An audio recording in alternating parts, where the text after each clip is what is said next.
इस सवाल में हमें ये 3 कोऑर्डिनेट्स दिए गए हैं जो कि एक मुसल्लस के कोऑर्डिनेट्स हैं और हमें इस मुसल्लस का रकबा निकालना है।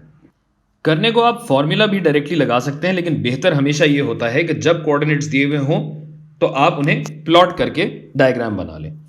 यहां मैंने प्लॉट करने के बाद एक और चीज़ भी की हुई है। हर पॉइंट पे मैंने एक अर्ज में और एक टूल में परपेंडिकुलर लाइन खींची हुई है, और ये मैंने यहां भी किया, यहां भी किया और यहां भी किया।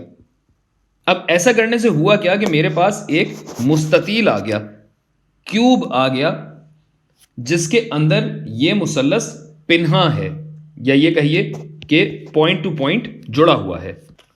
प्लॉट करने का फायदा ये हुआ कि आपने देख लिया कि इस मुस्ततील में से, इस क्यूब में से, अगर ये वाला एरिया, ये वाला एरिया और ये वाला एरिया, ये तीनों मुसल्लस हैं, ट्रायंगल्स हैं, इन तीनों ट्रायंगल्स का एरिया अगर निकाल लिया जाए तो हमारे पास क्या बचेगा? हमारे पास इस मुसल्लस का रकबा बचेगा।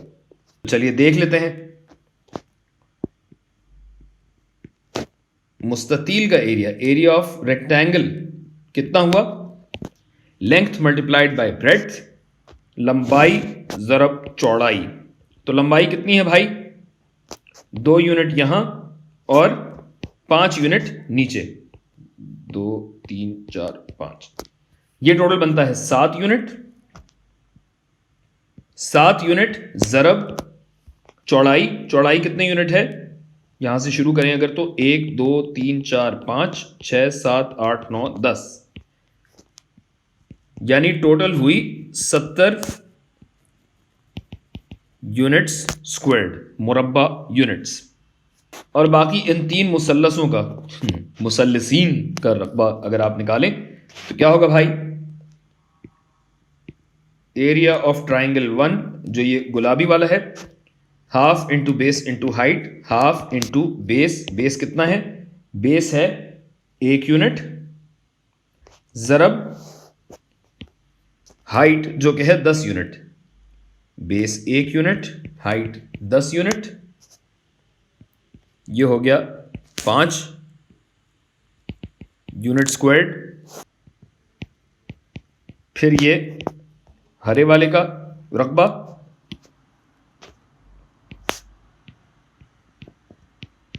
बेस कितनी है? इसको ले लें बेस और इसको ले लें हाइट, तो 6 यूनिट बेस है। ये पूरा 7 था और 1 यूनिट अगर मैं निकालूं तो 6 यूनिट यहां बचते हैं, और 1 2 3 4 5 6 7 8 यूनिट यहां। तो ये हुआ भाई 24 मुरब्बा यूनिट। फिर ये तीसरे ट्राइंगल का रकबा जो कि हुआ हाफ, ज़रब 2 यूनिट की बेस, 7 यूनिट की हाइट, 2 ज़रब 7, तो ये हो जाएगा 7 मुरब्बा यूनिट। और इस तरह जो मेरे मेन ट्राइंगल का एरिया है ये होगा 70 माइनस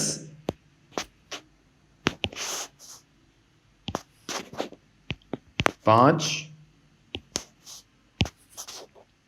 माइनस 24